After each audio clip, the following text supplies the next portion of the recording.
you to start us off with some, oh no, we're not, we have a little bit of a step Yeah, away. a little bit of a housekeeping. So folks, there was a discussion that I was having with our chair, Derek, yesterday around the Registrar Review Subcommittee that we put together yesterday. So I think that, there's some good reflection. I might actually just turn it to you, Derek, to share your thoughts. So as we all know, next year I'll be serving as a vice chair. When I looked at the way that that subcommittee looked, I saw 3 professional members on a particular subcommittee to evaluate the registrar. And from everything that this college has been putting forward and focusing on in the last couple of years that we've moved greatly forward, is that we need to have that diversity. We need to have the public member voice. We need to have all of that type of thing. And in fairness, from our registrar or any registrar we have in that position, I think there needs to be that diverse group doing that evaluation in that case. So it's a twofold request. I'd like to revisit the policy that we made around it later down the road, because I think it needs to be fine-tuned. Off the top of my head, I have some ideas, but we won't get into that now. In the short term, I am seeking the board's permission to, I would like, as the vice chair, to step away from that committee, which is against our current policy that we created. So we can change this, and instead ask that we do a second vote between our 2 public members to see if we can get which public member to put on that committee. All right. If I high five if you guys are kind of comfortable with that, or if you have any questions, please let me know. I could get Amy just to comment on the yes, policy. That would be excellent. So Amy, being a board policy. So just to clarify, the board policy says that the subcommittee is made up of the chair, the vice chair, and 1 member at large. So if Derek as vice chair were not to be on the subcommittee, that would technically go contrary to what the policy says. That being said, this is a policy that's created by the board. So we don't like to amend policies on the fly without having a committee take a look at it and having time to decide what the best policy process would be moving forward. But if the board feels that it would be in the public interest, and there's a strong public interest reason to diverge from the policy for this purpose, that is your prerogative. So as long as the full board, agrees to this and understands that this is, meant to further the intention of the policy, which is in the public interest and all of the, the rationale for it in the first place, then it's the board's prerogative to proceed as you see fit.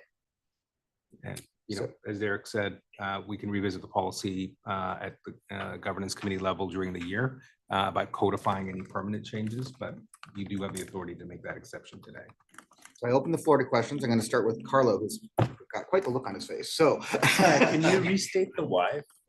So the why for me is that our strategic plan, our transparency has always been to have a public voice on anything that we do, to have that representation. A subcommittee, any subcommittee, but especially one that is involving evaluation of the registrar, I feel needs to have that public voice present. And currently, with how it turned out, we have 3 professional members. And I think we need to see more diversity in it. That's my rationale. Then wouldn't affect, we would change the policy such that the vice chair or the chair would not be part of it, but why don't we just add a 4th? Because it has to be an odd number, or what is that's an option. So right now we're trying to work within the scope of what we've got, which is a 3-person thing. So we're kind of looking at 2 creatures. The one we're going to send back to governance and see, reevaluate everything and see what that's going to look like and see what they come back with.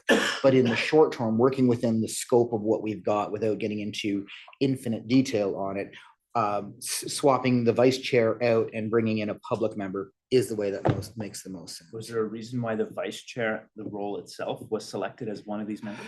The vice chair was selected, I believe, in the fact that the vice chair being prepared to resume the duties of the chair was a good one to have in that role and how they worked with the registrar as well.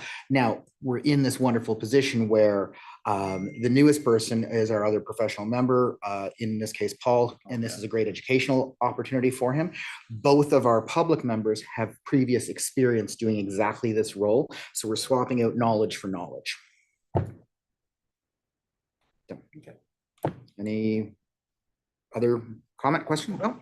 Anybody else have any comments, questions, or concerns with this before I ask for a consensus? Sorry, Derek, I'll just add one more thing. Yeah, of course. So also the chair and vice chair being part of this, those two figures typically work closer with the registrar with prep meetings and all these other things. So, that experience and interaction lens was brought. But in this case, Kevin will be on the subcommittee. He has worked with me as vice chair. So, he's got interaction with me, and Paul will be the only one. Well, you've dealt with me on the board level, but Omar and Steve both have worked with me as well on executive. Yes, Omar.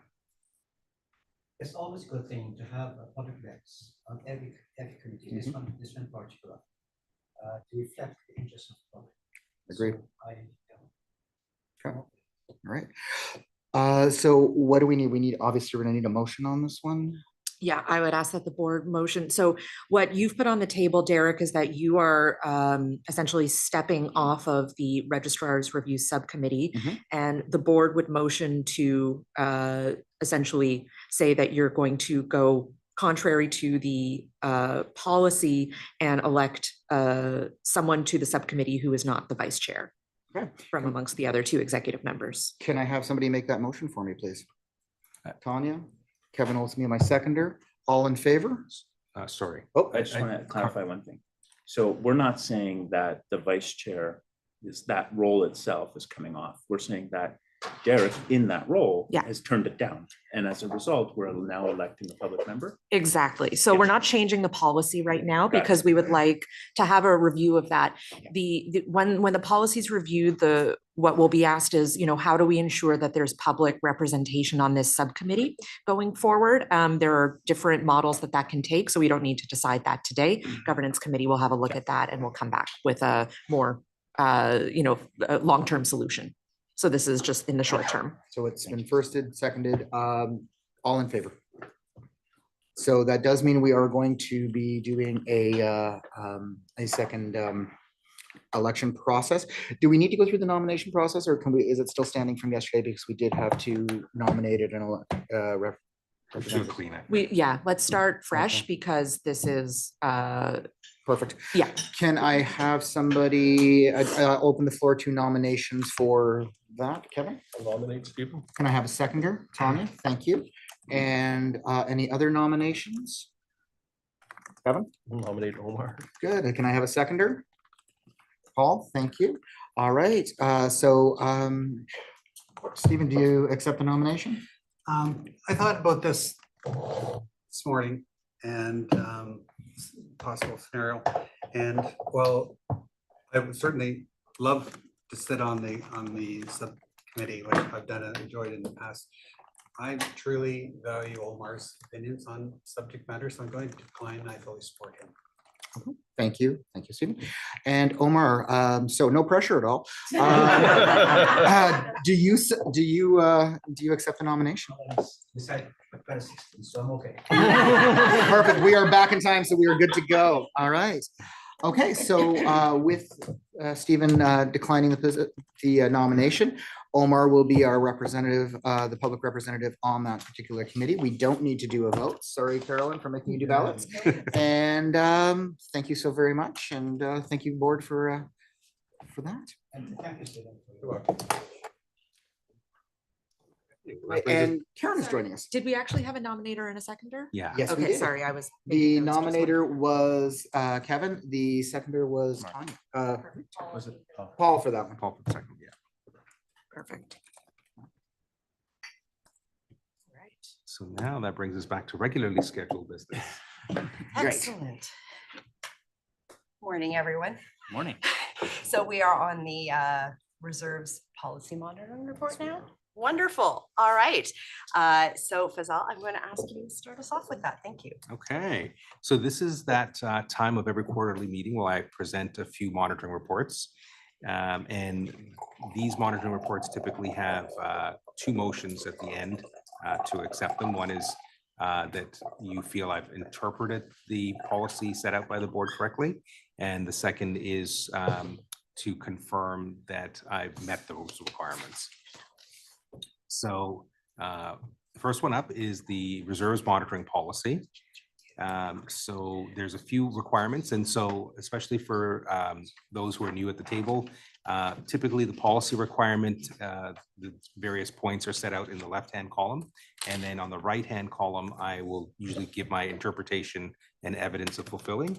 So I'll just go through some of the major points. So we are required to have a reserve fund, and we've been guided by I'll actually talk to the required reserve fund in the next one, but our reserve fund as it currently sits is 5.9 million. It is segregated into various components, both that are required to be held, or as we call it, reserved or unreserved, and I'll get into that momentarily. But so far, we've got 5.9 million sitting in the bank. That's not all cash. It does include things on the accounting lines such as depreciating assets.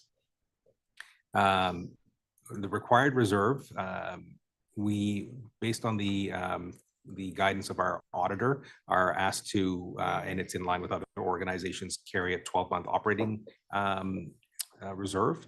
And typically we have about 3.2 million to operate the college. So that out of the 5.9 million is accounted for. We are also required to have a contingency fund to fund therapy for sexual abuse, and that's under the RHPA. So we are carrying sort of 4 times or 4 occurrences worth, so to a tune of about $96,000. So again, we're well in line to fund both of those requirements. Discretionary reserves at the presentation of the budget back in 2023, the board had approved a discretionary reserve amount, and we haven't deviated from that. As far as intended uses go, contingency funds are used to mitigate financial risks. So obviously we have the funding for therapy and counseling for sexual abuse. We monitor that each year to make sure how many people are drawing down on it. So we really are quite safe with carrying 4 occurrences worth. But we do have general reserves as well if we ever were hit with something that we can always fund. We're always in that position. And if we had to, I would come back and report at the next quarter that we had to draw down. As far as use of reserves, the college is operating with its projected surplus, so there is actually no need to touch the reserves. Investment-wise, funds are invested in accordance with our policy, our investments policy. Some of the major hallmarks of that policy are that the principal is always safe, and that we have reasonable liquidity of a 2-to-1 ratio.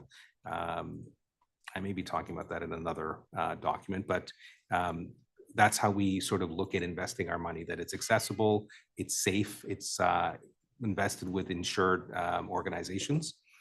We've been enjoying rates ranging from 2.45 to 3.45. That is going to be going down with the market, with the prime rate going down. But we have had the good fortune of locking in before each of the rate drops.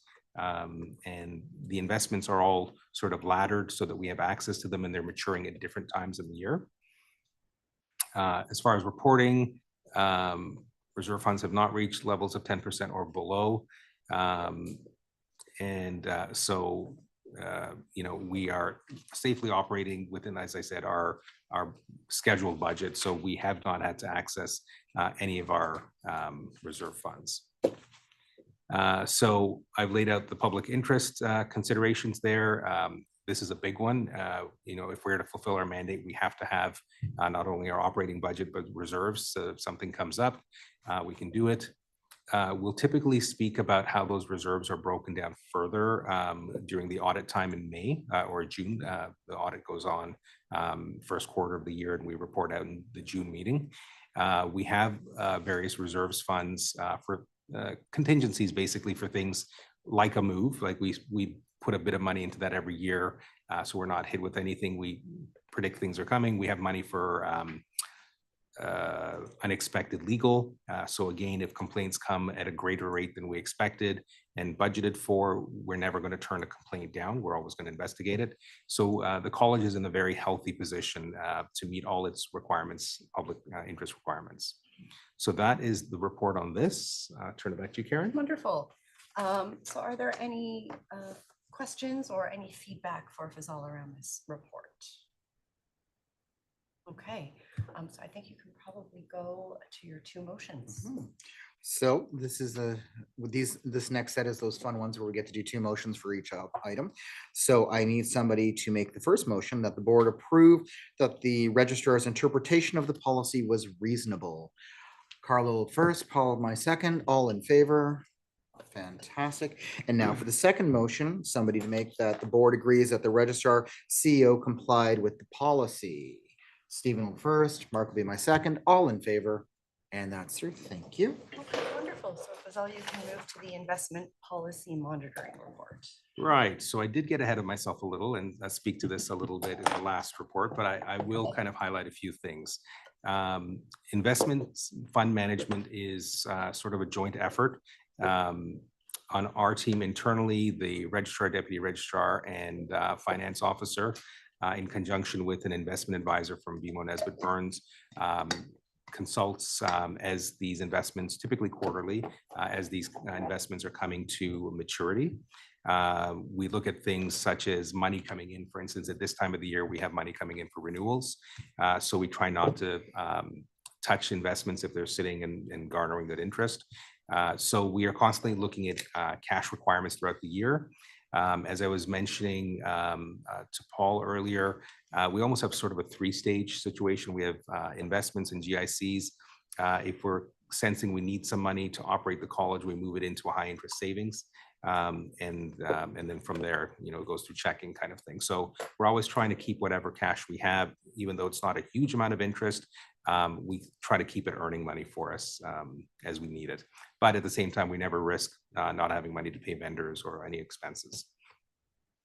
Investment parameters, we are achieving good rates right now. But again, we have accounted for in the 2026 budget a declining amount of interest as these prime rates are dropping. But we have, since the pandemic, enjoyed some really good returns on our investments. As far as I said, evaluation of the results, we are constantly looking at it with multiple eyes. But we are also looking at it a very conservative thing, which is to preserve our capital, invest with insured organizations so that our capital is never at risk. As far as reporting goes, this is all reported out in audited financials every single year and verified by our auditor, an independent auditor. So that is the investment report. Great, thank you. Any comments, questions? Yes, Steve? I'm just waiting for. Oh, sorry. Thank you, Steve. Thank you. It's a two-part question. Have we ever had any bad advice at all from the investment firm that we used over the years? Luckily, I think it's almost dummy proof because we're just putting them in the GICs.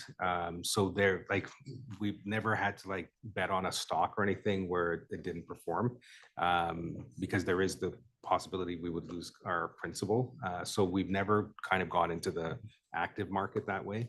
So we've always done things that have a guaranteed return. Good.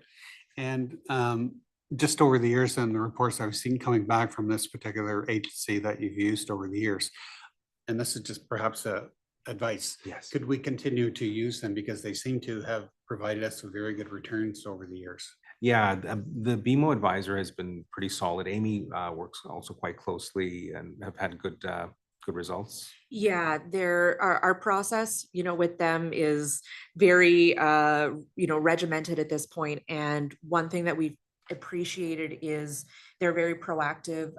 They always know when a rate cut is being planned and make sure to proactively reach out to us so that when we have our funds maturing twice a year, that we're reinvesting them as quickly as possible so it's not sitting uninvested, number one, and so that we're able to lock in the best rates that we can. So they've been great about that and essentially finding as many funds with the highest rates possible that are CDIC insured, with the balance, in a secure account through BMO itself, which has that added, I guess, security in the sense of it being one of the large institutions that has that assurance. And it showed financially for the gain of Betterment Yeah. College. That's why. Yeah, the investor and the investment agent has been good. Like we've kind of locked in almost a day before an interest rate drop. She's been really good at proactively reaching out to us. Good. Thank you. Okay, thank you. Any other comments or questions? Kevin. Kevin? Yes, I'm just curious, does the investment agent ever give you an actual net gain between the interest rate we're getting and the cost of living? Like, are we at least holding water? Or are we actually losing? Does he ever give you that number, or is it just? Yeah, I haven't really asked. Like you're talking about putting it in the high interest savings? Not or- necessarily or just is it- like if we're getting 2.3, but the cost of living is 2.5, we're in net, Yeah. we're losing 0.2, Yeah. right? Does he ever give you that stat, or am I asking too much into weeds here? You know what? We don't really have the opportunities for those conversations Okay. because our profile as an investor are these low risk investments. So essentially, there probably have been periods where our investment and the rate of return is not necessarily keeping pace with the rate of inflation. But the alternative would be to be at a risk level that the board has not authorized. So we stay within that risk level regardless of the inflation rate, and ultimately it gives us that predictable and completely risk-free preservation of capital. Okay, thank you. All right, I'm not seeing any other hands. I think you're safe to go to Okay. motions. Alrighty, so I'd like someone to make the motion that the board approve the registrar's interpretation of the policy was reasonable. Stephen, Omar is my seconder. All in favor? Perfect, good. And the second motion that the board agrees that the registrar or CEO complied with the policy. I'm looking over to this side of the room now. Carlo and Paul, thank you. And all in favor? Perfect. Wonderful. All right, and moving on to the registrant relations policy. So I believe this is the final policy that I'm reporting on this morning. Yes. This is one of my more near and dear ones because I love registrant relations and that part of the job of connecting with our registrant base. I always feel that if the registrant base is knowledgeable about their requirements, professional requirements, it's far easier than forcing compliance, is rather than have compliance through understanding. And so I find connecting with them live, connecting with them via social media, all these things is a good way of getting them to understand what's happening at the college and understanding the professional obligations, or at least starting a conversation. So I'll go through the policy again. Once again, the policy requirements are on the left and interpretation and evidence on the right. So one of the policy requirements is that we collect, review, and store registered information in a manner that protects the privacy and confidentiality. I can say quite confidently, we have been storing our databases, got multiple firewall protections. We are holding our information in a Canadian cloud-based storage. The information is quite safe with a double redundancy. Staff are also by department segregated as far as their access goes. So really, we don't want crossover because some departments refer, for instance, a registrant from quality assurance to possibly ICR. So those who need to know have access to the information. It works well, and we can have the confidence that there are the minimum amount of eyes on data that need to be. The next requirement, informing registrants about their professional responsibilities and the consequences of non-compliance. We utilize multiple ways of getting in touch with our registrants. With the digital age, it's become far more cost effective as well.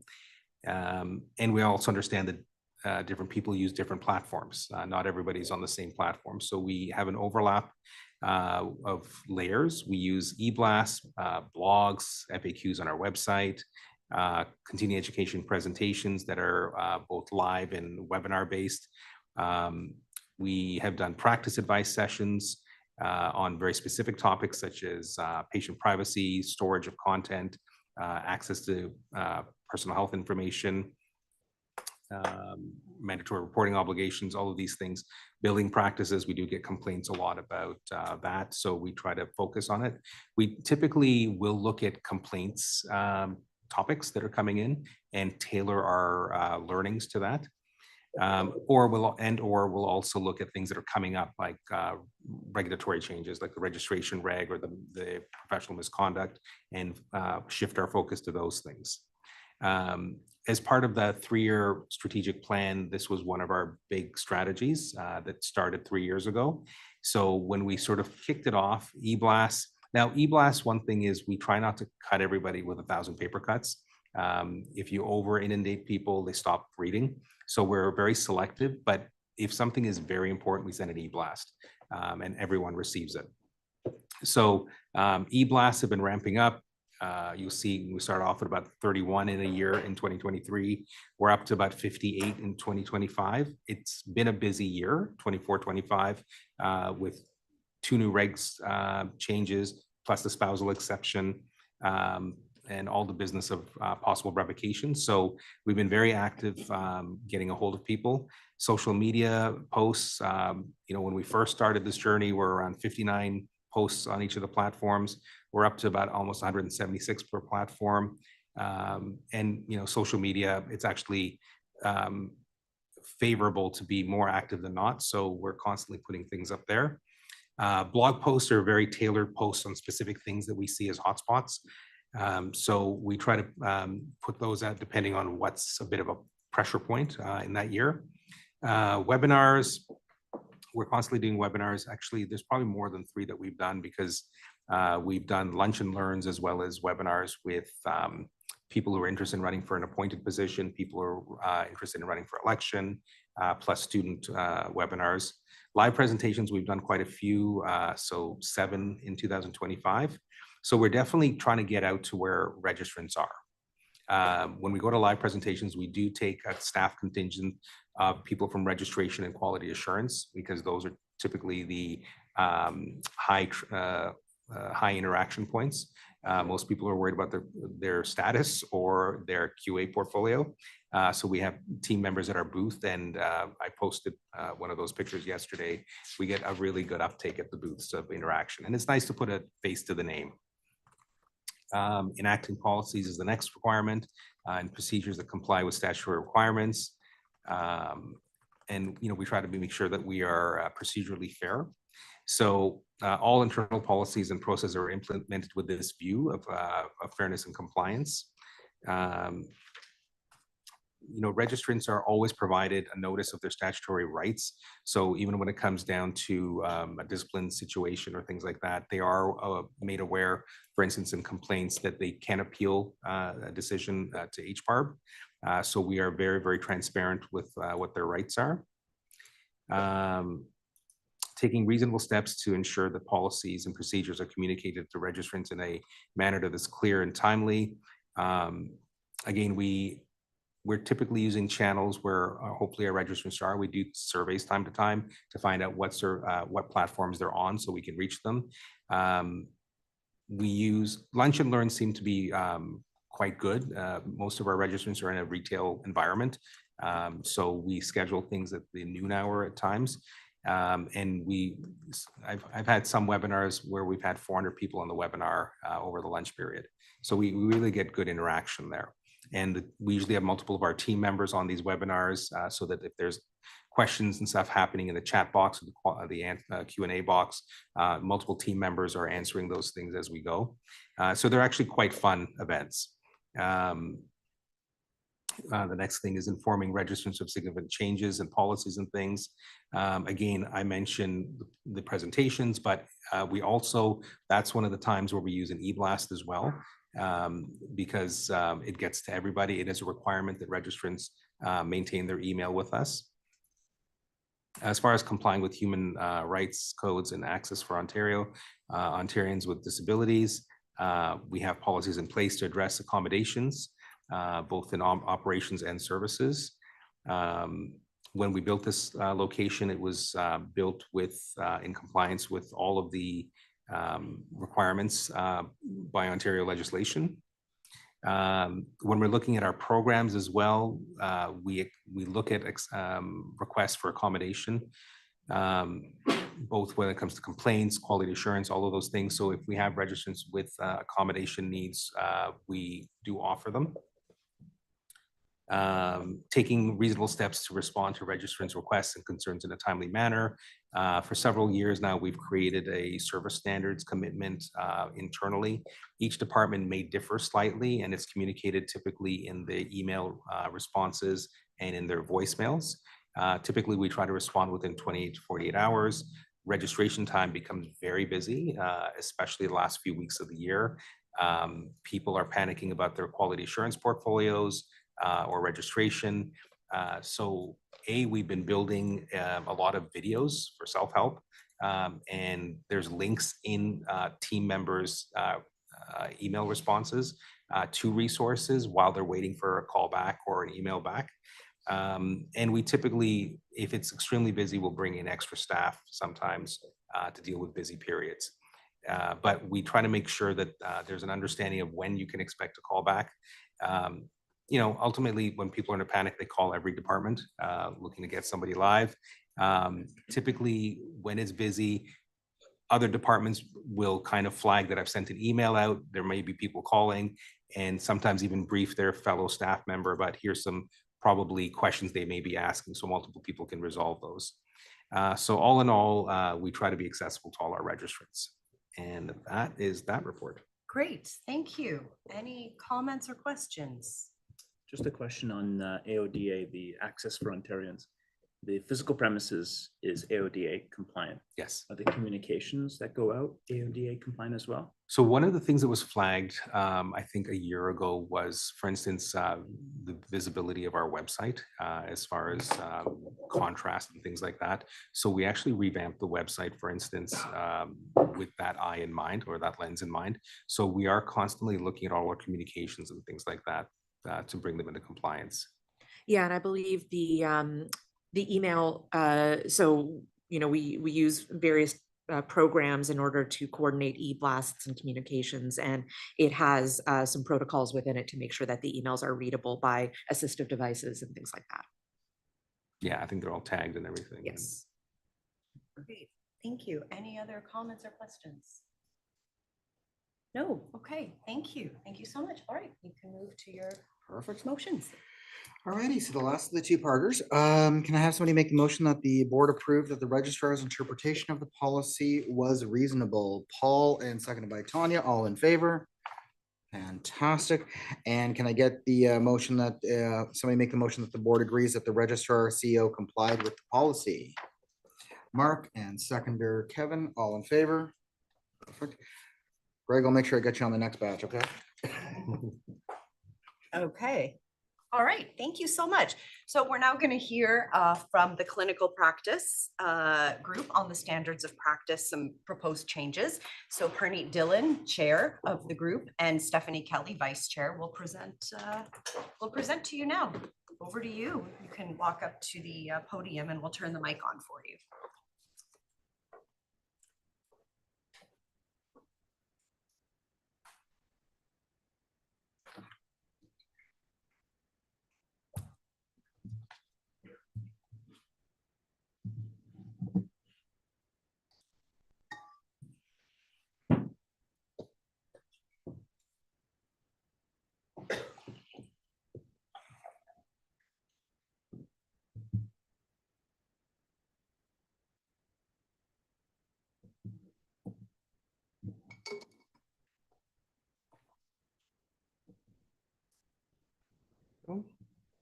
You guys are all set. Slide advancer wise, do you have that up there? Yeah. Perfect. Okay. Oh. Yesterday, I can just advance the slides for you as you, like, just tell me how. You'll do it? Yeah. Okay. Perfect. Teamwork. Okay, all yours. Okay. Thank you, everyone. This standards of practice. Okay. The standards of practice outline clear expectations for opticians to ensure consistent, high-quality care. They set out requirements related to practice expectations, patient safety, professional conduct, and ethical boundaries. The next slide. The standards are minimum requirements that opticians must meet. By contrast, guidelines may indicate a best practice, explain and or interpret a standard. Guidelines may be used to determine if standards have been maintained. Together, they are a source to help opticians make safe, ethical practice decisions. The standards serve multiple audience for optician. They provide guidance for day-to-day practice and clarify expectations. For the college, they function as a benchmark for investigations and peer assessments. For patients and public, they explain the level of care they should expect from an optician. All right, just like that. Want to switch spots? I'm loud enough. Sure. Probably okay. All right. Last year in 2024, the committee began a comprehensive review of standards and guidelines. Registrants and other stakeholders were asked whether they were clear, if more guidance was needed, and if they reflected the current practice environment, and if they helped opticians understand their responsibilities. Next slide, Carolyn. This year, 2025, the committee completed the review process. This included analyzing all of that feedback, drafting updates, circulating them for stakeholder consultation, and today we are presenting these proposed updates to the board for approval, the final step before implementation. And the next slide. Perfect. The proposed updates were circulated for feedback between September 21st and October 14th. Overall, the feedback was positive. The committee met one last time to further consider the input from the last round of consultations. Next slide. Perfect. The proposed updates focus on areas needing clarity, reflecting the changes in practice, including professional judgment and ethical boundaries, guidance on treating spouses, family members, and friends, record management responsibilities, remote care, the use of AI, artificial intelligence, specialty lenses such as myopia control and anti-fatigue lenses. Okay, key additions are a guideline on professional judgment to help opticians better understand what this means in practice. Guidance on treating spouse, family members, and friends, which clarifies the recent spousal exemption amendment to the general regulation and provides additional guidance around treating family members or friends, as this is not something is always very clear. Next slide. Standard 3 was updated to include criteria around dispensing specialty lenses. This was identified through practice advice as an area that needed clarity due to new lenses in the market. These updates ensure patient safety in evolving practice areas. A guideline around the delivery of contact lenses without an optician present has been introduced to provide clarity for registrants. Next slide. Thank you. Standard 7 was updated to include criteria around remote practice and incorporating technology into practice. This is necessary to maintain patient safety. With the potential use of artificial intelligence, criteria have been added to provide clarity for registrants. The next slide.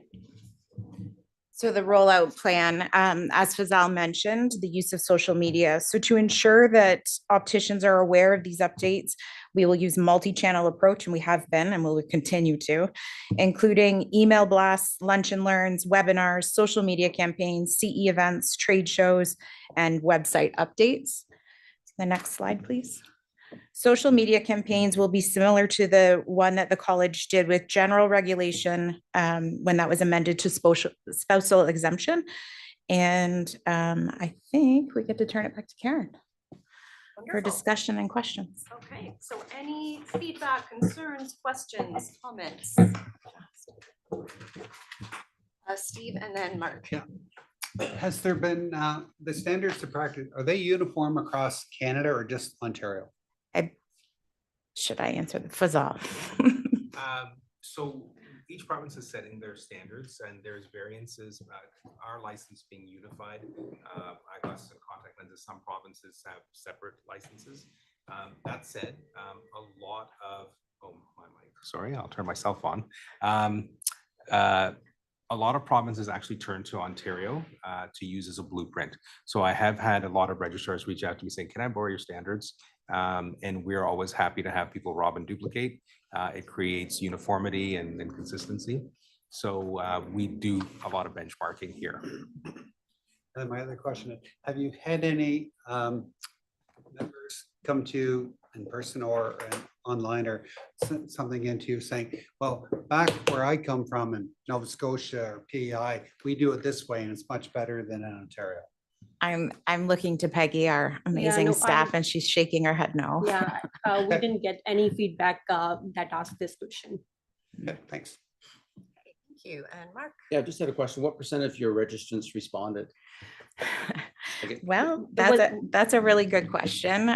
Historically, engagement is relatively low when it comes to these types of things. The number I don't have on the top of my head. 24, 147 registrants percentage that equates to, which Less than 1%. that's less than yeah. 1%, which is actually pretty typical. Oh, yeah. What I, For- yeah, what for I, impression is like, Yeah.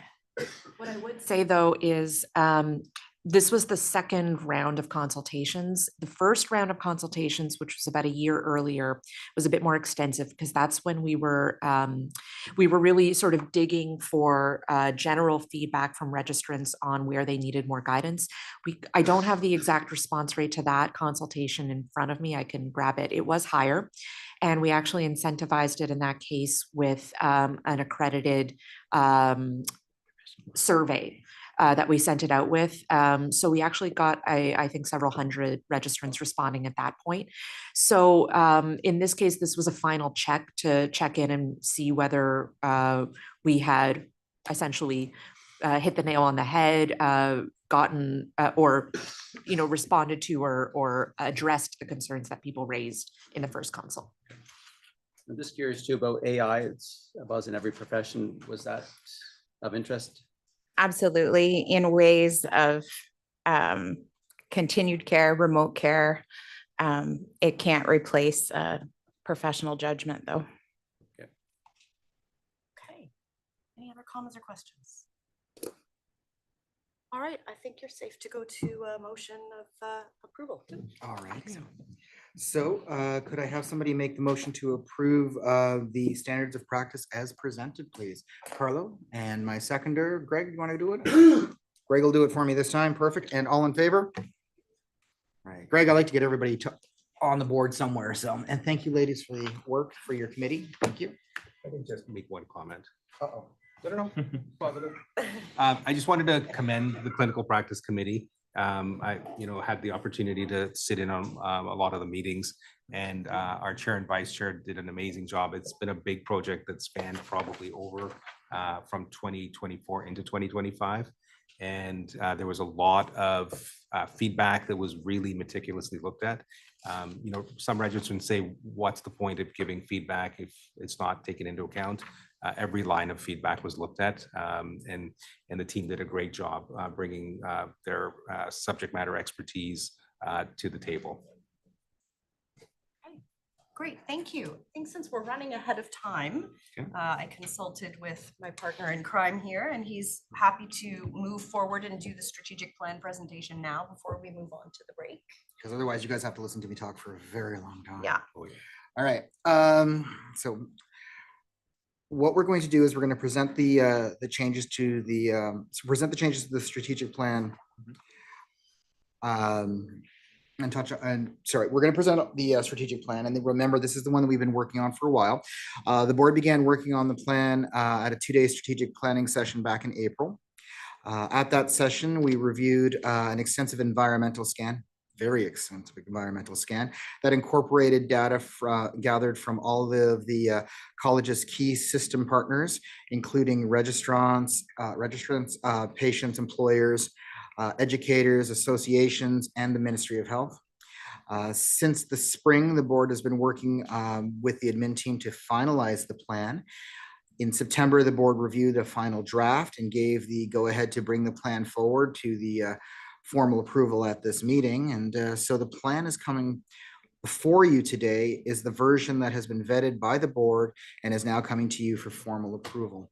And I just have to add a little personal thing if nobody minds, well, even if you do really, that I got involved with the College of Opticians, oh God, too long ago, roughly 14, 15 years ago, something like that, memory fades. And the reason I did was because I had a instance where a brand new licensed optician asked me a question that amounted to, can I read somebody's prescription off of this pair of glasses? And all of the professional members in the room will cringe at that particular statement from a licensed optician. And it is just the base knowledge that we had. And at that moment, I had talked to the registrar at the time and said, basically, we need to do better. And after 14, 15 years of work, this strategic plan actually lays out in it a couple of things that I've personally been trying to move forward and this board has been working on, that includes critical thinking, that includes protecting the public in such an incredible way, which we've always done, but now we're taking it to the next step, problem solving, diversity, equity, and inclusivity. I'm incredibly proud of what we've done as a board. I'm incredibly proud of the work that's been accomplished. And I think this is the type of thing that will take us into the future and have us leading by example and protecting the public in Ontario and hopefully being a model for other areas and other colleges in the province and outside the province. So thank you so much for the amount of work that we've done with this, guys. All that being said, this is the formal approval process. Does anybody have any comments, concerns, statements? Yes, Omar. And that's the pillar number 1, public pillar. Sorry, Omar, 1.3. just 1 second. We're just Okay. going to trigger my. There you go. Green light. You're good, Omar. Green, You're good. green needs to go, right? Green go, green go, sir. Yeah, public pillar, 1.3. Patient care is most inclusive and culturally safe. My question is, what system, what method is being used or has been used to ensure the cultural safety of this pillar? So keeping in mind, this is our roadmap going forward. Right. So I'm going to turn that to you, and over the next 2 years, you need to find me a mechanism that will do exactly the answer to your question, my friend. And thank you for volunteering. The challenge you have put forth to this board, yes, and that is exactly what I mean. This, It was more a hypothetical question. It was more a hypothetical question. it is a hypothetical question, and it's an aspiration, and it's a goal, and now it's a codified goal, and now it's something that we can strive to without wondering. There's something that money will be set aside for. There will be some. It is now a question that will be answered with a unified voice that this is something that we feel is important, and that's how we're going to move forward. So ask me that question in 3 years, and we better have an answer. Will do. Okay. Thank Perfect. you. Other comments, questions? Okay, All right. I think you're good to go. God, I hope so. Yeah. Okay, fantastic. Okay. Is it completely inappropriate for me to make the motion? Not at all. Then I will make the motion that the board approve the strategic, if I can say it, the strategic plan as presented. May I have somebody second that motion? Paul, thank you. All in favor? Fantastic work, everybody. Thank you so much for this. Wonderful. We've earned ourselves a break. At least you guys have. So we're going to take 15 minutes and we'll put a timer up on the screen.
There we go. All right, welcome back, everyone. Hope you had a good break. We're moving on to item 20 on the agenda.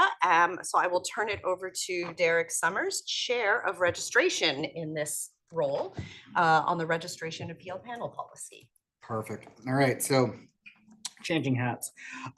So we need a brief intro before jumping right into this policy to explain that, like the governance committee, the registration committee also has a review schedule for its policies and is bringing forward some that are due for content review. Amusingly, according to my notes, first I'd like Derek to present as essentially a done deal. So here's what we have. Okay, so the first one we're going to be looking at is the registrations appeal panel policy, and the background is all there. I'm not going to read that to everybody. The current policy with visible track changes is attached in the appendix. Clean version following that up, of course. The proposed, it's just basically proposed language changes in the registrations appeal policy panel that aim to make the language more accessible. The policy was also clarified so that an applicant could understand what is involved in the appeal process, and that the committee agreed that the proposed language changes allow that the policy to be better understood by someone with no legal background and helps to clarify the appeal process for all parties.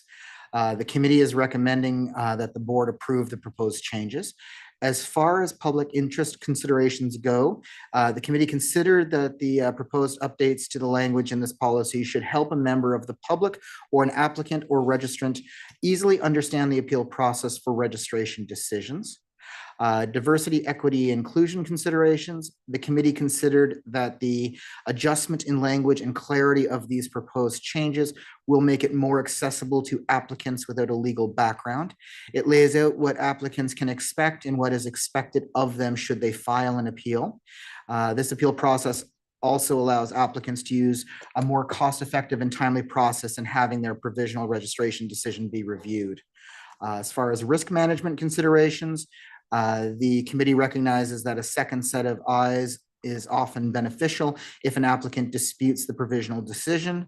The proposed changes around the language clarity in this policy ensures that the registration committee is administering the process in a just and fair manner.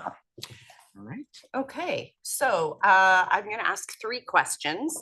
So the first one is, does the board agree with the public interest considerations identified by the committee, or are there any other points or considerations from a public interest standpoint that the board would like to identify with respect to this consideration? One Yeah, question. Steve. Is there a cost for someone to appeal? Yes, there is an appeal fee. Are we able to say what it is, or? I think it's actually in the policy if we scroll down.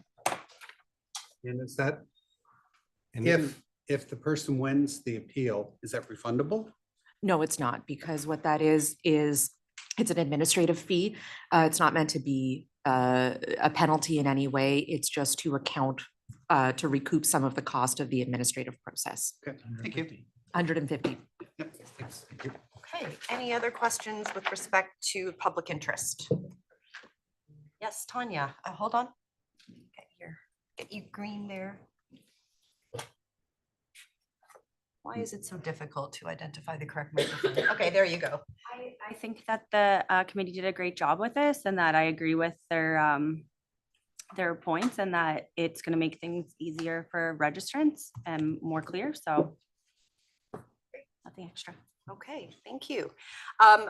Any questions or concerns with respect to the DEI considerations? I think it was beautifully defined. Yeah, nice. Beautifully defined. Nice feedback. Anything else? Okay, and how about for risk management? Not seeing any hands, so I think you can go ahead to a motion.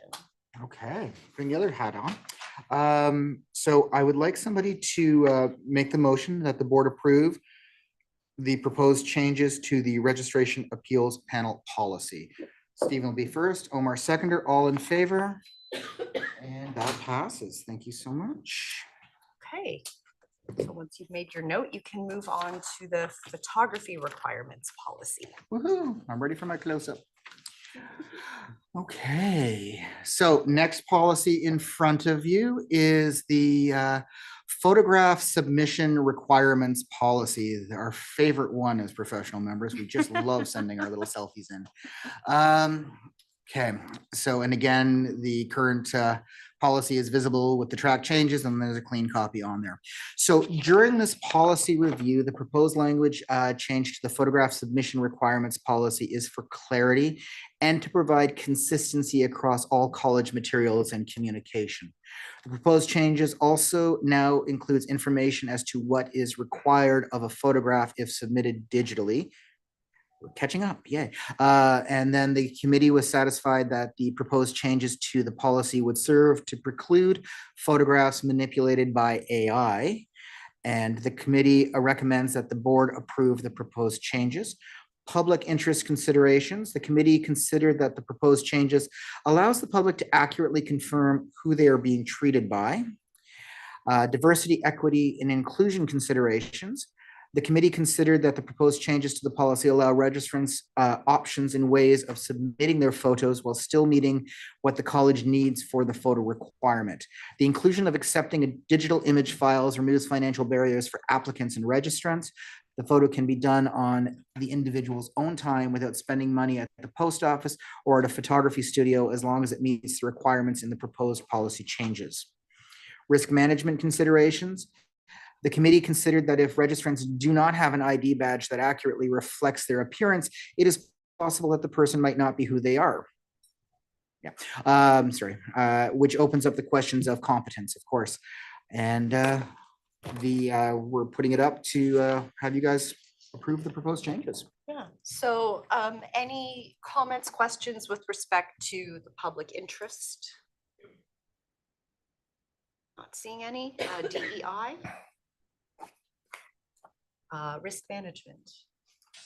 Okay. All right. Go ahead. Can I have somebody make the motion to approve the proposed changes to the photograph submission requirements policy, please? Kevin, thank you. Carlo is my seconder. Thank you. All in favor? And that passes. All right. Okay. So moving on to reinstatement and changing from inactive to active status policy.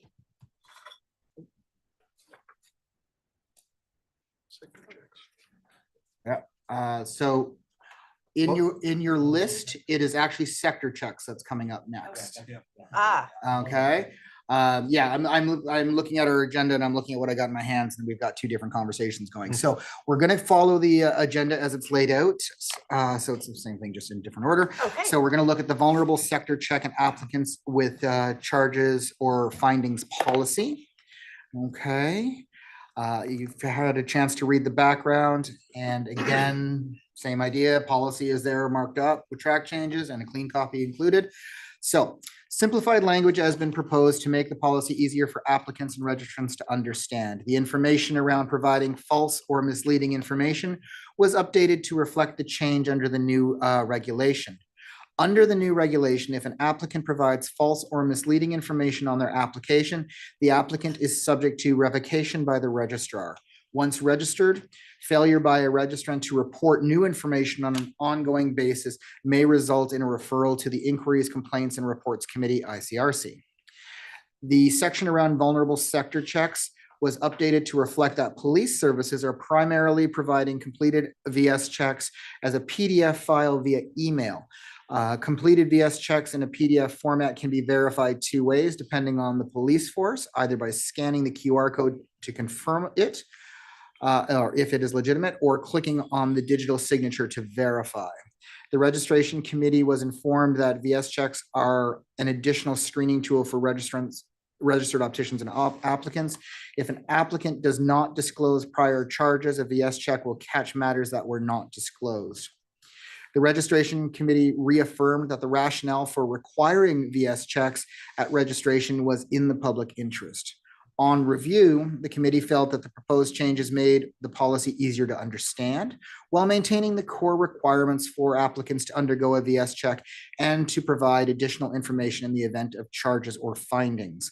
Accordingly, the committee recommends that the board approve the proposed changes. Public interest considerations are that the committee considered that the college requires the disclosure of any charges or findings and a completed VS check to carry out its duty to protect the public. If the applicant does not disclose their charges or findings during the application process, the VS check is a secondary tool to ensure it's caught. This policy allows the college to ensure they are doing the most they can to approve professionals that have no conduct concerns. Diversity, equity, and inclusivity consideration. The committee considered that the applicants may not always disclose information during application disclosure. The VS check gives the college a secondary tool to catch anything that may have been omitted or missed.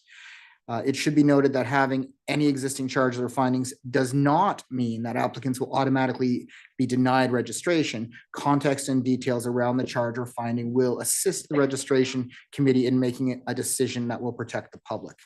And finally, risk management considerations.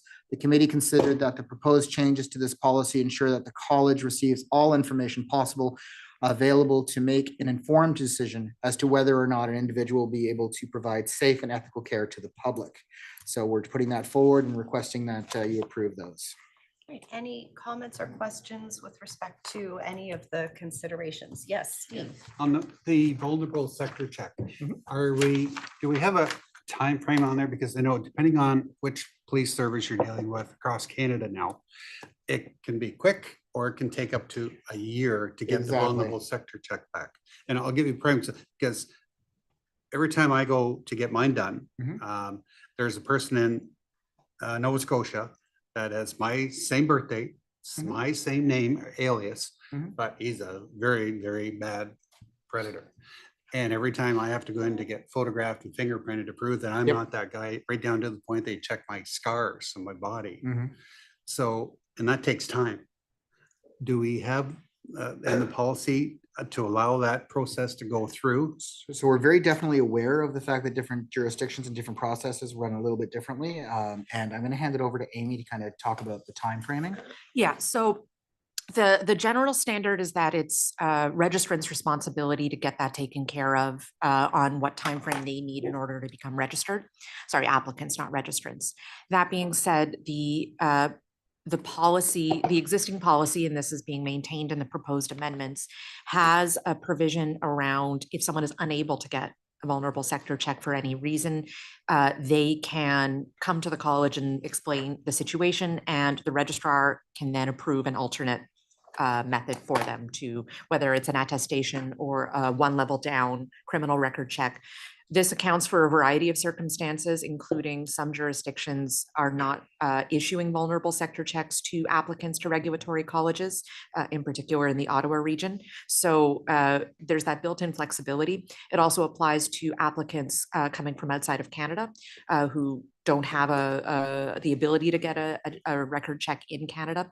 So we assess those on a case-by-case basis and can make the call as to what's going to be acceptable. And then my next question is, and where I am in Simcoe County, if you're charged with impaired driving on your first offense, and as long as there's no injury involved to other parties, they will allow you to plead guilty to careless driving. And it takes away the criminal side of it, but then into provincial offenses where you just pay a $300 fine and 6 points on your license. So the impaired driving goes away. Will that affect in any way how we would look after that person? Once they reported initially, I was charged with impaired driving, but all of a sudden, 3 months from now, I could plead guilty to careless driving. Yeah, so all of that gets addressed in whatever submissions they want to put in, because all of it needs to be disclosed.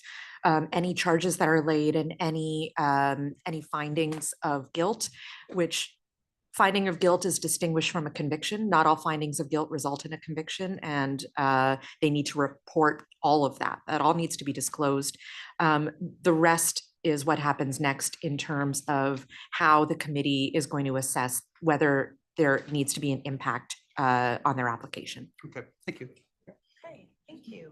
Just one more question. Yeah, Carlos? So context and details around the charge or finding will assist the registration committee in making a decision.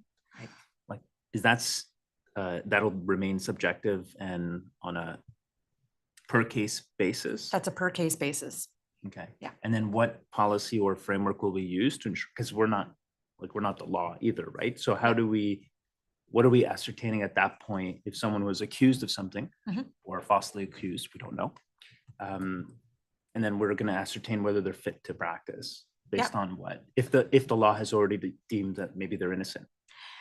So it's entirely case specific, and there is a whole lot of case law that has developed on what kinds of criteria the committee should be taking into account when making these assessments. So all of that would be with the assistance of legal counsel where necessary to give some guidance and advice to the panel, and based as well on the submissions of the applicant.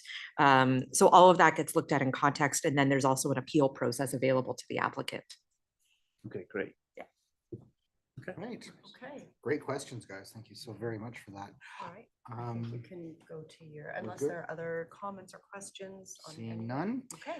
Okay, so I'd like somebody to make the motion to approve the proposed changes to the vulnerable sector check and applicants with charges or findings policy, please. Stephen would be my first, Mark my seconder, all in favor. And that passes. Okay. And we're on to the last one. Okay, which is the other one. Before you, you have the reinstatement and changing from inactive to active status policy. Background is provided, usual track changes are shown, and clear copy is there. The language around the grace period for suspended individuals who did not want to be revoked on July 1st, 2025 is proposed to be removed from the policy as the deadline has passed. With the board's approval of the refresher program on September 22nd, 2025, web links to the program have been added to the policy for ease of reference.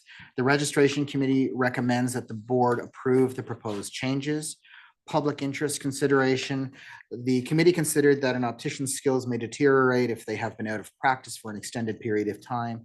The policy protects the public by striking a balance between the need for opticianry services and ensuring that opticians will practice safely and according to the standards of practice. The removal of the transition language removes any confusion as to which sections of the policy apply to a suspended or inactive registrant. Diversity, equity, and inclusion considerations. The committee considered that the policy ensures that opticians transitioning back into the profession do not face unnecessary barriers, whether it be time, financial, or accessibility, with the approval of the refresher program at the September 2025 board meeting. And risk management considerations. The committee considered that the proposed removal of the transitional language in this policy removes any confusion for registrants as to what is needed to reinstate or to move to the active class. The proposed changes to the policy allows the college to be efficient and clear in delivering important information. And that is in front of you, so I open the floor to any questions.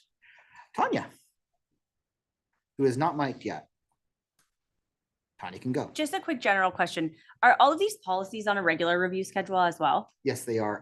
It is 5 years. Okay. Says perfect. my little, I just know it's kind of a newer policy, so Yeah. might need tweaking in the future, but I have no issues with the changes now. 5-year cycle. Okay, anybody else? All right, You're good to go. perfect. Tanya, do you want to make the motion to approve the proposed changes to the reinstatement and changing from inactive to active status? Sounds Thank good. you so much. Can I have a seconder? Paul, all in favor? Fantastic, that passes. Wonderful. All right, thank you so much, Derek. You're very welcome. We are now going to have our department spotlight. And Fazal will kick us off by introducing the Professional Practice and Quality Assurance Department. Okay, so I'd like to bring up Julie and Peggy, our dynamic duo who have got a dual role past that title of taking care of the quality assurance portfolio as well as the clinical practice committee support. So they are often a hot commodity at our in-person events. A lot of registrants come to depend on them and seek them out. So today they'll be speaking about the various portfolios that they're supporting and what's involved with that. So Peggy, I'll turn it over to you. Thank you. Okay, so yes, as Fazal said, today we're going to provide an overview of the Professional Practice Department, which supports both the Quality Assurance and Professional Clinical Practice Committee, as well as I support the Practice Advice and Professional Practice Committee, or not committee, but advice team. Our team is small but impactful. I'm the director, as Fazal said, and Julie is a coordinator. Together, we provide operational and strategic support to the Quality Assurance Committee, Clinical Practice Committee, to ensure compliance, support registrants, and to maintain quality standards. The Quality Assurance Department focuses on registrant support, committee operations, accreditation requests, and monitoring QA trends and managing the competency review and evaluation process. Please advance slide. We help registrants meet their portfolio obligations by offering continuing education resources, confirming jurisprudence requirements, and providing technical support. We also engage with registrants and students through school presentations, trade shows, and continuing education conferences. To promote ongoing learning, this year we partnered with the College of Audiologists and Speech Language Pathologists of Ontario to deliver 3 Lunch and Learn webinars on equity, allyship and peacemaking, and elder ageism in healthcare.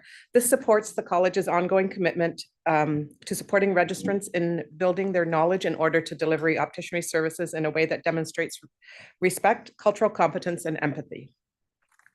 The committee support includes monitoring quality assurance trends, auditing professional portfolios, coordinating peer assessments, processing accreditation requests, maintaining communication through website updates and outreach. A major focus is the competency review and evaluation process, which is a mechanism the Quality Assurance Committee uses to ensure registrants are compliant with the QA program. In 2025, the committee applied a data-driven criteria to identify registrants with gaps in their portfolio submissions. Ahead of the competency review selection, we identified registrants that appeared to be missing some or all of their professional portfolio requirements and notified 938 registrants that they may be missing something. This gave them the opportunity to ensure all requirements were completed and uploaded ahead of the selection cycle. In March, 684 registrants were notified they were selected to participate and that their portfolio would be audited. And an additional 40 registrants were selected to participate in a peer and practice assessment.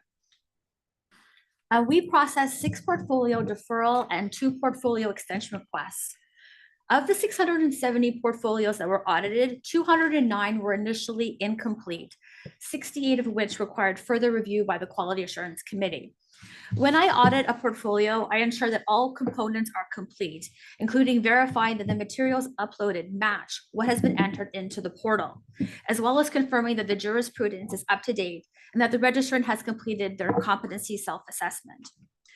The 209 registrants with incomplete and/or deficient portfolios were notified of their outstanding requirements. After this notification, I monitor their portals for compliance and in many cases follow up with several phone calls and emails. As a result, we prepared and presented 68 incomplete portfolios to the committee and notified these registrants of the decision. As of today, 96% of the registrants have completed their requirements. Sorry, Peggy, are we on the right slide? Yes. Oh, yeah. No. She's ahead one. Yes. Okay. But we're doing this one right now. Peer assessments are an educational tool to evaluate ongoing practice competence. At the beginning of the year, we provide orientation and training to all peer assessors to ensure consistency in assessments. This year, 35 registrants will participate in a PPA along with additional assessments that were either carried over or deferred from 2024. For each assessment, I provide the registrant with the details of what is involved in a PPA and what materials they must submit to the college. Once they have submitted their materials, I review their submission to ensure that it is complete. I then assign a peer assessor to complete the assessment. The assessor completes and submits a report which I review for completeness, and should anything be missing or not clear, I will follow up with the assessor.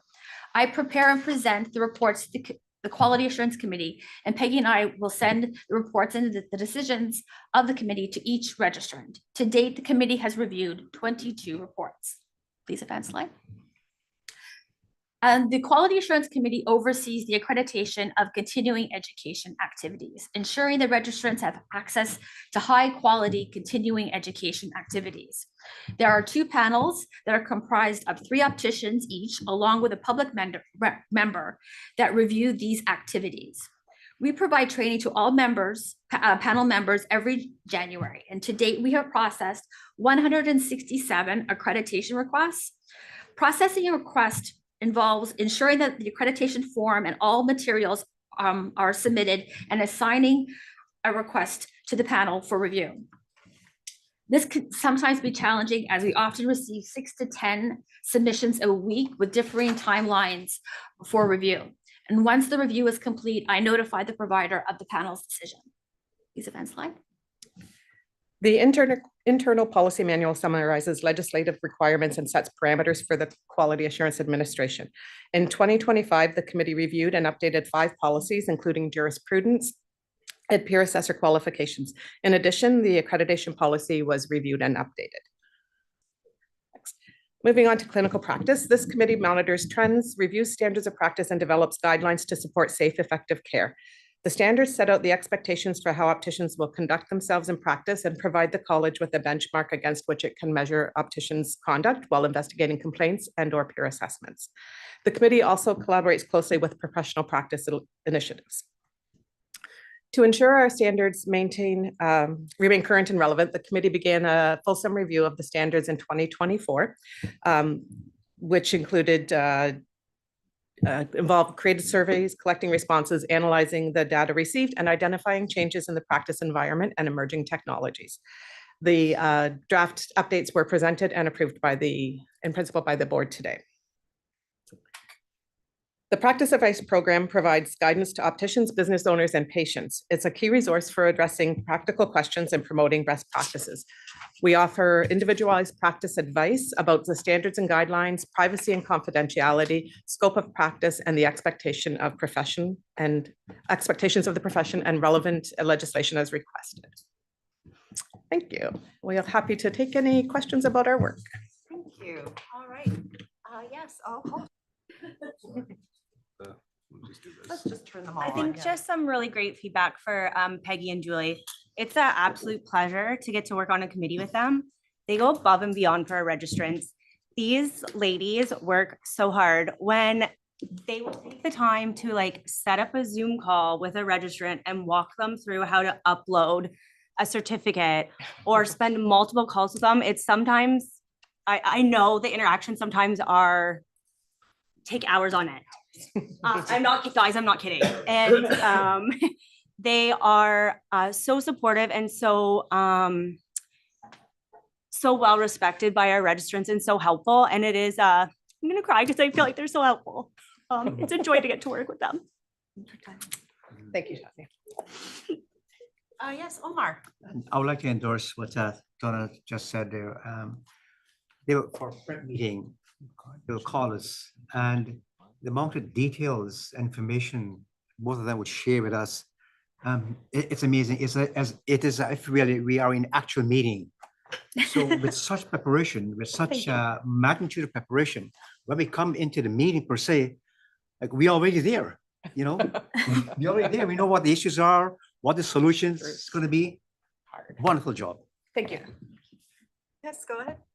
Firstly, good job. Thank But more so, I love the direction with all this extra work. I love the direction that we're going a lot more educational rather than punitive when it comes to QA. I think long-term, short-term might not see it, but long-term, it's going to be a huge, huge, huge benefit for the registrants and for us. Hopefully, if we can teach them everything, I think it's excellent. You mentioned a number 938. Needed some sort of correction, or there was a deficiency, or was there something glaringly obvious that was repetitive in a grand, in a overview? Was there something that I would say a good portion of registrants miss uploading their certificates. Okay. So, which is more administrative, but it's part of the review. Absolutely.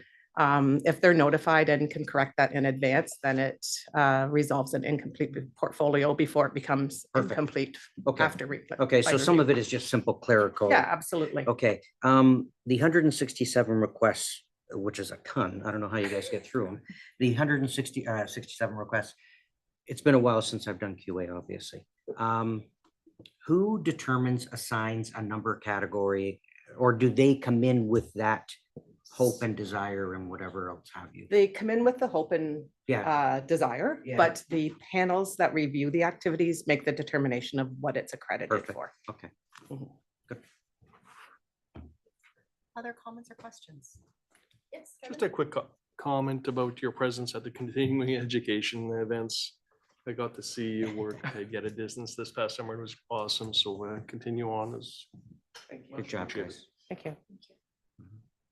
All right, thank you so much. Thank you.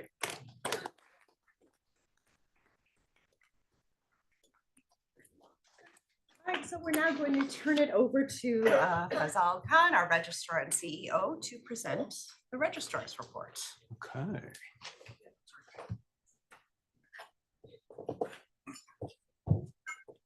I am not going to go line by line over this, but just kind of highlight things that I think might be of interest. So we talked a little bit yesterday during one of the other presentations about the as of right legislation. So that is looking to be coming into effect at the beginning of the year. And there's some sort of enabling mechanisms that are being worked out by the Ministry of Health.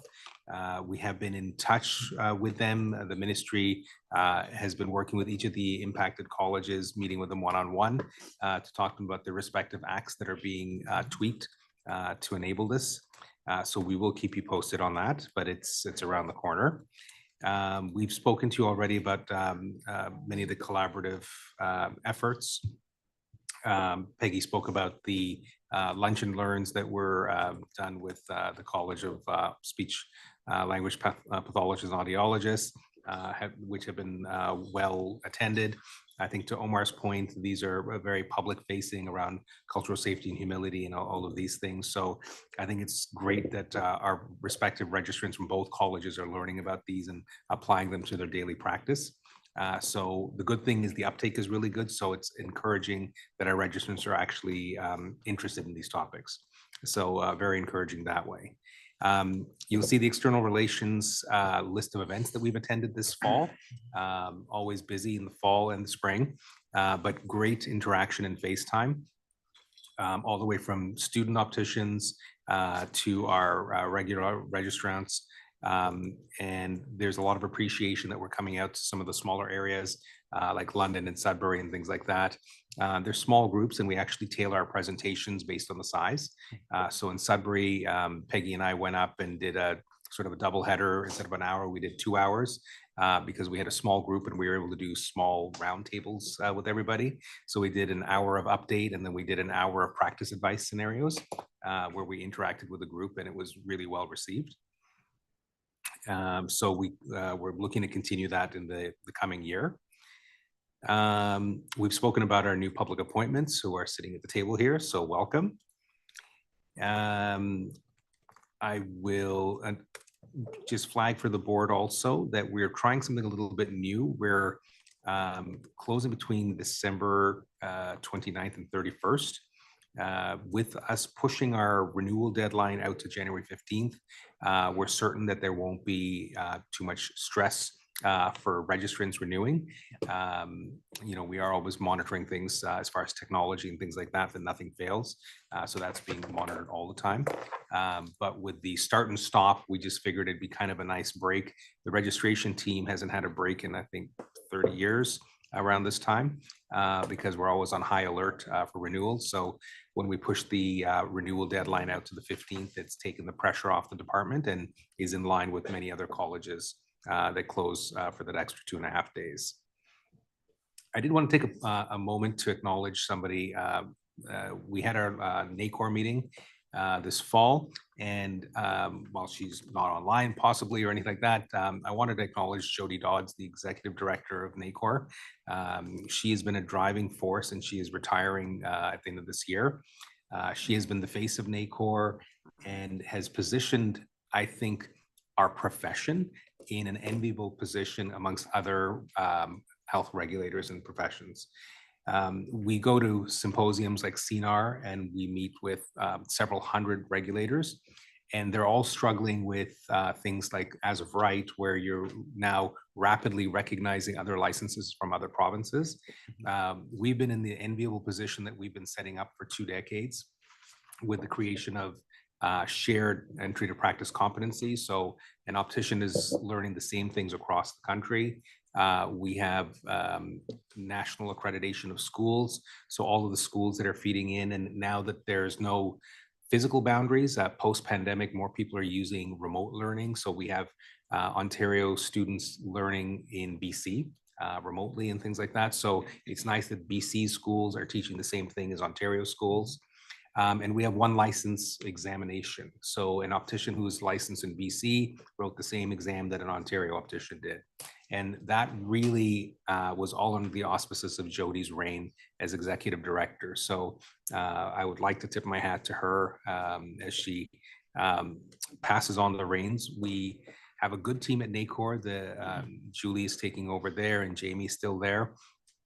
So it's in good hands, but really the work of Jody during this tenure has been amazing. And that is my report. Wonderful, thank you.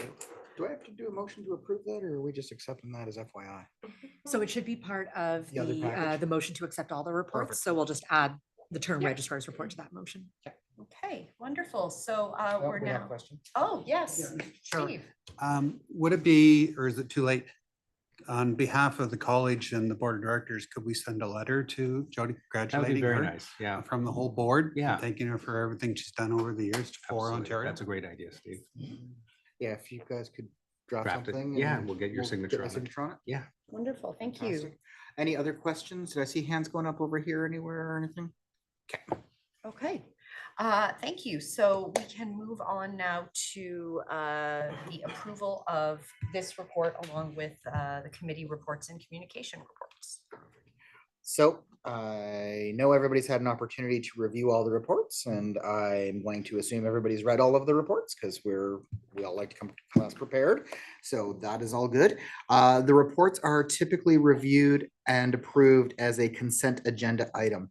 What that means is that we do not typically go through the reports one by one. However, we hope you've all had a chance to review them, and we do invite questions and comments and anything that you might have in that. But before we get to that, I'm going to turn back over to Fazal to take us through a few highlights, and then we'll go from there. Yeah, actually, I would probably flag your attention to the communications report. It gives a lot of statistics on our engagement opportunities and the traction that we've gotten. So, we invest a lot of time in making sure that we're accessible and reaching out to everybody. So there's some really interesting statistics there. You'll see that LinkedIn actually is the place where we're getting the most traction. And I think a lot of health professionals are on that platform. The impressions, the shares, all of that is actually the best over there. X or Twitter, as they call it, I guess, is probably the least amount of traction. I guess it's more of a conversational platform here. I think professionals on LinkedIn are sort of surfing this and watching for updates and things. The other thing is also, especially for those who are new around the table, our committee reports all have what we call dashboards on them now on the first page. So there's some infographics giving you some highlights. So you as board members can see certain things that are happening quarter to quarter and at the end of the year. Things like trends in registration numbers, reinstatements, quality assurance has statistics around compliance and things like that. Your ICR or your conduct area has statistics on complaints intake and disposals. So you've got not only your verbiage there, but you've got some quick reference graphics. And we are happy to take any input. We'll do a survey at the end of each meeting to get your input on what you might think is useful to you as a board of director in monitoring the activities of the different departments. So it's a work in progress always. We're always looking for feedback, but we try to offer up what we think might be useful to you. So that's kind of my comments there. Okay. comments, concerns, questions? Yay, everybody's awesome. Yeah, can I just say that on behalf of the ICRC committee this year, things went smoothly under our chair, who perhaps was a little hesitant coming in first, but gained amazing confidence throughout the year, led steered the ship correctly up the right river. We never ever had to go upstream where staff was there to always guide us downstream with life preservers. Everything went so smoothly. And I just want to say, you talked the other day about leadership and people considering whether they want to be chair or vice chair of the different committees. Well, the committee is only as good as the leadership that's going to lead that committee. And I can say this year we had tremendous leadership to guide our ship, and the committee, the staff did an excellent job, and kudos. Thank you, Stephen. I would love to hear that. And I mean, you lead right into that wonderful conversation because, you know, after this meeting, everybody's going to be debating whether they're going to do the vice chair thing. And I think that perspective is a really good one for everybody to consider as we move forward. Okay, thank you. Any other comments, questions? Okay. All right. Go to your motion. So I am going to ask someone to make the motion to approve the committee reports and communications report and registrar's report as presented, please. Omar, and seconder Carlo, and all in favor, and that passes. Wonderful. And we are now at the point where you can. I'm leaving. No. Where you're leaving. I'm leaving. No, Derek is going to provide some closing remarks and board appreciation. Because I don't want to be loud enough, but would you like me to have a mic on? I'm turning it on right now. Just gonna turn the camera to use to hang on there. Yes, we have our official camera turner. I think it needs to be part of her job description at this point. Yeah, it is. Official. It got updated yesterday. Right. So very strange. I'm up at the podium, which you guys almost never let me do, but here I am. And I'm up here because we have, so it's always kind of the sad December thing. We have a few board members who will be leaving us, and we would like to thank them for their hard work and their dedication to the College of Opticians of Ontario. So first, and we would like to thank Jamuna Balaram, who was first appointed in 2022, served as chair and vice chair of the screening committee. Jamuna was also a valued member of inquiries, complaints, and reports committee and the governance committee. So we wish her well with all the things she proceeds to do from here on. As well, we have Samir Modhera. That's not Samir. That's Samir. All right. And Samir began his first term as an elected professional board member in 2020. He has served 2 3-year terms. He was a valued member of inquiries, complaints, and reports and committee. What are you guys doing? They're just leaving you guys at inquiries and complaints, reports and committee, and serving as chair for the last 3 years. Samir also sat on the registration committee and the discipline committee, and he is a hard loss for sure. So we wish him all of the best as he goes forward with whatever he does. Next, we have Grażyna Samsinska. She is a professional board member and was from joined us in 2024, served as vice chair of clinical practice committee. Grażyna sat on the discipline committee as well. And all of you will remember she always brought a unique and informed opinion to our board meetings. And she was always a pleasure to have at the table. And we wish her all of the best going forward as well. And now we come to the hardest one. So this person joined us as a professional appointee in 2020, became a professional board member in 2023. I have watched her go from being the shy, terrified person who didn't know what the heck to do in this room, turning to all of us and going, what do I do? Can I talk? Is it dumb? Can I say that? And all of those wonderful things, to somebody who has led a lot of this room by her compassion and her heart, and the fact that she has always put the person ahead of the policies. And I think that is something that going forward without her presence, we absolutely need to remember and take to heart. So there's other stuff I'm supposed to say about you up here, but I kind of went off. She has held the position of vice chair on discipline committee, and she's been a valued member of the executive committee. And I personally have been amazed by her performance in every way, shape, or form, and she will be sorely missed, but always welcome in this room. And Tanya, I'd like to bring you up here, so thank you.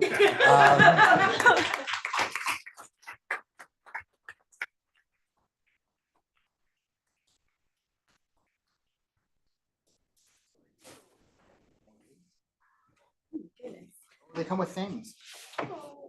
And all of our, those who are not in attendance are receiving a plaque like this, but we just figured it's here. Oh, wow.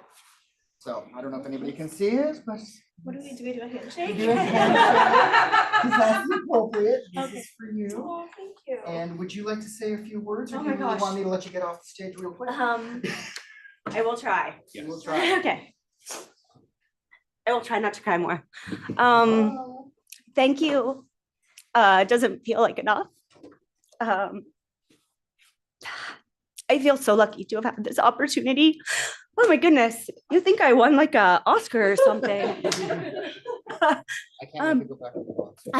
Thank you all. Getting to work with this group of people has been very transformative for me. It has given me a confidence I didn't know that I had. Each and every one of you, I have learned something from, and I will take a little piece of everything I learned in all my interactions moving forward. And I thank you so much for allowing me the opportunity to work with this team. So thank you, that's all. A picture? Yeah, I also look so much younger in that picture. So Okay. today, Fazal. I'm doing multiple shots. Thank you. Social media. All right. All right, thank you so much. And Derek, you now have the pleasure of calling for a motion to adjourn the meeting. We are. Oh, not up here anyway. All right. So I'm going to ask Tanya to provide a motion to adjourn. Is this a 2016 meeting? Please, would you provide a motion to adjourn the 2016 meeting of the College of Opticians I of will. Ontario? Thank you. Correct that properly in the minutes. Can I have a seconder? Omar, thank you. All in favor? That's it, guys. Wonderful, thank you. And Emma, we can end the live stream. Thank you all. Be well. Okay. And next steps. And Nobody's